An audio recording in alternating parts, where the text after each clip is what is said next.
பாப்பிட்டில் first ஒரு விரலை மட்டும் வச்சு அது சவுண்ட் எஃபெக்ட் எப்படி இருக்குன்னு பார்க்கலாமா?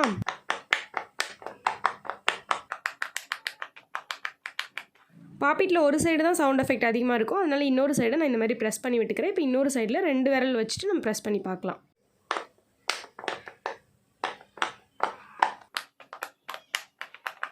ரெண்டு விரலுமே செம்ம சவுண்டாக இருந்துச்சு. ஸோ இப்போ இந்த பக்கம் திருப்பிட்டு இது எல்லாத்தையும் நான் இந்த பக்கம் திருப்பிக்கிறேன். இப்போ 3 விரல் வச்சு விளையாடலாம்.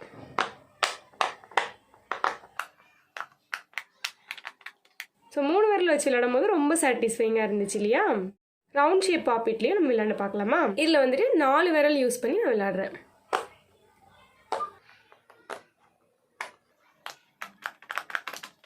ஸோ 4 விரல் யூஸ் பண்ணி விளையாடும் போது இப்படி தான் இருக்குது. ஓகே, இந்த வீடியோ சாட்டிஸ்ஃபைங்காக இருந்துச்சுன்னா லைக் பண்ணுங்கள். பை.